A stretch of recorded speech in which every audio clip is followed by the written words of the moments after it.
Shalom, damai di hatiku.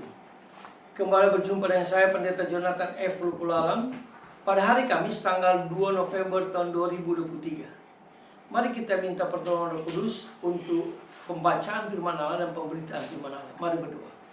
Tuhan Yesus, kami membutuhkan Roh Kudus untuk mengurapi hamba-Mu yang akan membaca dan menyampaikan firman. Dan juga para pendengar yang akan mendengarkan firman Tuhan ini, Tuhan memberikan penerangan Roh Kudus. Terima kasih Tuhan Yesus, berfirmanlah karena kami sudah siap untuk mendengarkan firman. Dalam kasih dan pengampunan Kristus kami berdoa. Amin. Mari kita baca firman Tuhan yang diambil dari Lukas pasal 10 ayat 17 sampai dengan ayat yang ke-24. Namun saya hanya akan membacakan ayat 17. Firman Tuhan berkata begini, Tuhan juga setan-setan takluk demi nama-Mu. Demikianlah firman Allah yang berbahagia itu membaca, mendengar, dan melakukan firman Tuhan. Tema kita hari ini adalah 3T yang harus dimiliki oleh pengikut Kristus untuk menaklukkan setan. Nah, saudara-saudara yang saya kasih dalam Tuhan Kristus, dalam bahasa Latin dikatakan ad mairomen nutus sum. Artinya, kita dilahirkan untuk hal-hal yang lebih luhur. Kita dipanggil untuk hidup luhur dan menjadi murid Kristus yang taat.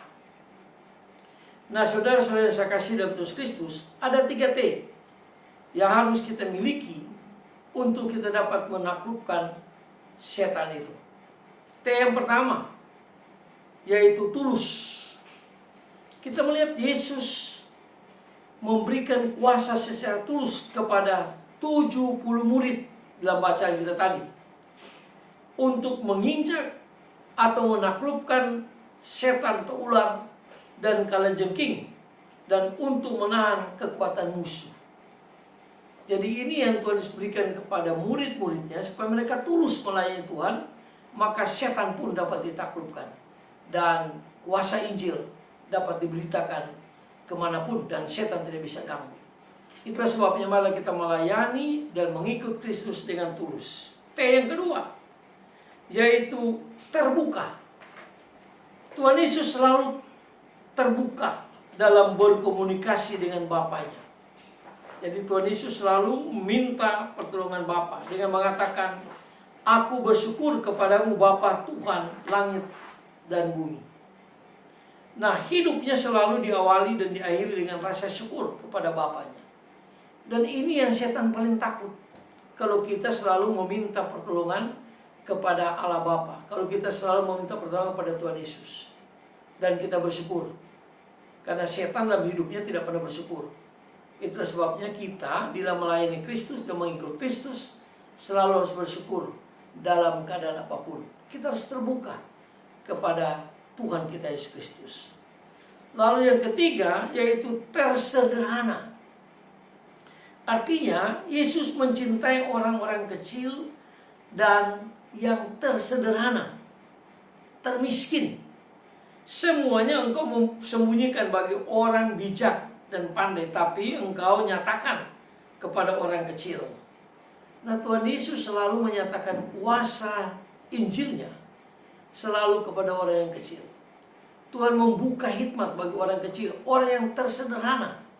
Karena mereka inilah yang akan dipakai Tuhan. Seperti Yusuf dan Maria, orang yang sederhana. Tetapi dipakai Tuhan secara luar biasa. Tuhan Yesus mempunyai opsi kepada orang kecil dan berkeperbihakannya. Jelas kepada orang kecil. Tuhan Yesus berpihak kepada orang yang tersederhana, orang yang tersingkir, orang yang termiskin.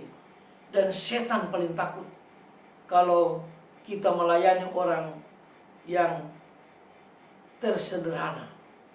Nah, marilah kita sebagai orang-orang yang pengikut Kristus, kita bertanya pada diri kita, apakah kita sudah belajar menjadi mitra kerja Allah, mitra kerja Kristus, sudah tulus, terbuka dan tersederhana dalam kita melayani Tuhan kita Yesus Kristus. Jauhkanlah hal-hal yang duniawi yang memang disukai oleh setan. Dan 3T ini dapat menaklukkan setan di dalam hidup kita. Mari kita tunduk kepala kita berdoa. Tuhan Yesus, terima kasih kalau setan sudah ditaklukkan oleh Kristus. Dan kami sebagai pengikut Kristus dengan 3T yang Tuhan ajarkan, pasti juga dapat menaklukkan setan itu. Ampuni dosa kami Tuhan, dengarlah doa kami, dalam kasih dan pengampunan Kristus kami berdoa. Amin. Terpujilah Kristus, sampai kita berjumpa di kesempatan yang lain.